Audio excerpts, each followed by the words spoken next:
ರಾಜಣ್ಣ ಹಾನಿ ಬಗ್ಗೆ 3 ಪುಟಗಳ ಮನವಿಯನ್ನ ಗೃಹ ಸಚಿವರಿಗೆ ಸಲ್ಲಿಸಿದ್ದಾರೆ. ಇದರ ಸಿಎಂ ಮತ್ತು ಪರಮೇಶ್ವರ್ ಜೊತೆ ರಾಜಣ್ಣ ಚರ್ಚೆ ನಡೆಸಿದ್ದಾರೆ. ಹಾಗಿದ್ರೆ ಹನಿ ಟ್ರ್ಯಾಪ್ ಬಗ್ಗೆಯ ಲೇಟೆಸ್ಟ್ ಸುದ್ದಿಗಳೇನು? ರಾಜಣ್ಣನ ಹನಿ ಕತೆ ನ್ಯೂಸ್ ಟಾಪ್ 9 ನಲ್ಲಿ ನೋಡೋಣ. ರಾಜ್ಯ ರಾಜಕೀಯದಲ್ಲಿ ಕೋಲಾಹಲ ಸೃಷ್ಟಿಸಿರುವ ಸಚಿವರ ಹನಿ ಟ್ರ್ಯಾಪ್ ಯತ್ನದ ವಿಚಾರ ನಿರ್ಣಾಯಕ ಘಟ್ಟಕ್ಕೆ ಬಂದಿದೆ. ಖುದ್ದು ವಿಧಾನಸಭೆಯಲ್ಲಿ ತಮ್ಮ ಮೇಲೆ ಹನಿ ಟ್ರ್ಯಾಪ್ ಯತ್ನ ನಡೆದಿದೆ ಅಂತ ಒಪ್ಪಿಕೊಂಡಿದ್ದ ಸಚಿವ ರಾಜಣ್ಣ ಭರ್ತಿ 3 ಪುಟಗಳ ದೂರಿನ ಪ್ರತಿಯನ್ನ ನಿನ್ನೆ ಪರಮೇಶ್ವರ್ ಅವರಿಗೆ ಕೊಟ್ಟಿದ್ದಾರೆ. ಇದರ ಮಧ್ಯೆ ಸಚಿವ ರಾಜಣ್ಣ ಹನಿ ಟ್ರ್ಯಾಪ್ ಬಗ್ಗೆ ನೀಲಿ ಬಣ್ಣದ ರಹಸ್ಯವನ್ನೇ ಬಿಚ್ಚಿಟ್ಟಿದ್ದಾರೆ.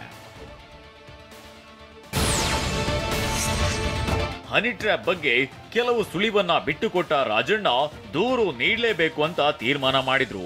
ಪರಮೇಶ್ವರ್ ಎಲ್ಲೇ ಇದ್ರೂ ಹುಡುಕಿಕೊಂಡು ಹೋಗಿ ದೂರು ಕೊಡ್ತೀನಿ ಅಂತ ಹೇಳಿದಂತೆ ನೆಲಮಂಗಲದಲ್ಲಿದ್ದ ಪರಮೇಶ್ವರನ್ನ ಭೇಟಿಯಾದ್ರು.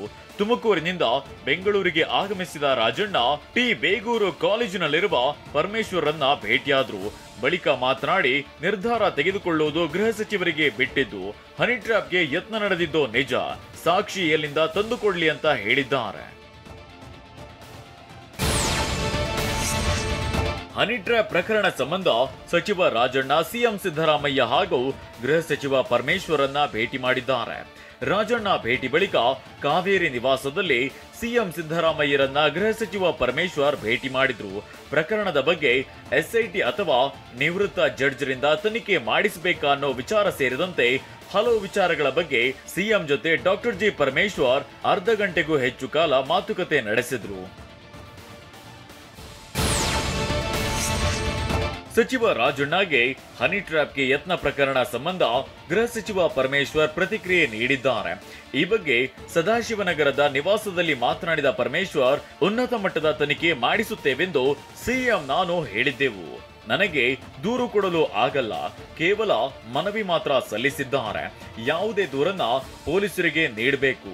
ಈ ಬಗ್ಗೆ ಸಿಎಂ ಜೊತೆ ಚರ್ಚಿಸಿ ಏನು ಕ್ರಮ ಕೈಗೊಳ್ಳಬೇಕು ಅಂತ ನಿರ್ಧರಿಸುತ್ತೇವೆ ಅಂತ ಹೇಳಿದ್ದಾರೆ. ಯಾವ ಹಂತದಲ್ಲಿ ತನಿಖೆ ಆಗಬೇಕು, ಯಾರಿಂದ ತನಿಖೆ ಆಗಬೇಕು, ಇವೆಲ್ಲವನ್ನು ಕೂಡ ಮಾನ್ಯ ಮುಖ್ಯಮಂತ್ರಿಗಳ ಜೊತೆಯಲ್ಲಿ ಚರ್ಚೆ ಮಾಡಿ ತೀರ್ಮಾನ ಮಾಡಬೇಕು. ಮುಂದೆ ಏನು ಮಾಡಬೇಕು ಅಂತ ನಾವು ಕಾನೂನಿನ ತಜ್ಞರನ್ನ ಅವರ ಜೊತೆಯಲ್ಲಿ ಚರ್ಚೆ ಮಾಡಿ ಆನಂತರ ತೀರ್ಮಾನ ತಗೊಳ್ತೇವೆ.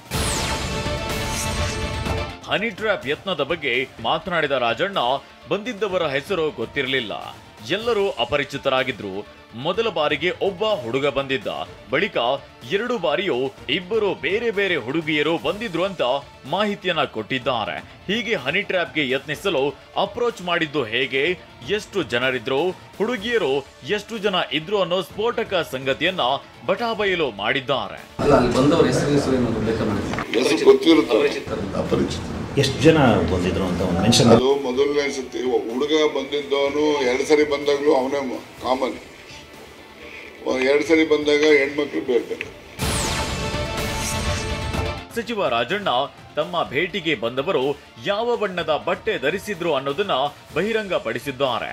ಹುಡುಗಿಯರು ಜೀನ್ಸ್ ಪ್ಯಾಂಟ್, ನೀಲಿ ಬಣ್ಣದ ಟಾಪ್ ಹಾಕಿದ್ರು. 2ನೇ ಸಲ ಬಂದಾಗ ತಾವು ಹೈಕೋರ್ಟ್ ಲಾಯರ್ ಅಂತ ಹೇಳಿಕೊಂಡಿದ್ರು. ಮೊದಲ ಬಾರಿಗೆ ಹೈಕೋರ್ಟ್ ಲಾಯರ್ ಅಂತ ಹೇಳಿರ್ಲಿಲ್ಲ. 2ನೇ ಬಾರಿ ಬಂದಿದ್ದಾಗ ಲಾಯರ್ ಅಂತ ಹುಡುಗಿ ಹೇಳಿದ್ಲು ಅಂತ ಹೇಳಿದ್ದಾರೆ. ಅಂದ್ರೆ ಏನು ಕೋಟ್ ಹಾಕೊಂಡು ಬಂದಿದ್ರ? ಲಾಯರ್ ಟೈಪ್ ಅಂತ ಕೋಟ್ ಗಿಟ್ ಏನಿಲ್ಲ. ಅವರು ಎಲ್ಲ ಒಂದು ಜೀನ್ಸ್, ಒಂದು ಬ್ಲೂ ಇದ್ರದ್ದು ಟಾಪ್ ಎಲ್ಲ ಹಾಕೊಂಡಿದ್ರು. 2ನೇ ಸರಿ ಬಂದವರು ನಾನು ಹೈಕೋರ್ಟ್ ಲಾಯರ್ ಅಂತ ಹೇಳ್ಕೊಂಡಿದ್ರು. ಬರ್ದಿದ್ದೇನೋ ಹೈಕೋರ್ಟ್ ಲಾಯರ್ ಅಂತ ಹೇಳಿದ್ದು? ಅಲ್ಲ, ಲೇಡಿನ ಸರ್, ಹೈಕೋರ್ಟ್ ಲಾಯರ್ ಅಂತ ಲೇಡಿ ಬರ್ದಿದ್ದಲ್ವೇನೋ? ಎರಡು ಟೈಮು ಹೈಕೋರ್ಟ್ ಲಾಯರ್ ಅಂತಾನೆ ಬಂದಿದೆ. ಹೈಕೋರ್ಟ್ ವಕೀಲ ಇಲ್ಲ, ಫಸ್ಟ್ ಟೈಮ್ ಹೈಕೋರ್ಟ್ ಅಂತ ಹೇಳಿಲ್ಲ, ಸೆಕೆಂಡ್ ಟೈಮ್ ಲಾಯರ್.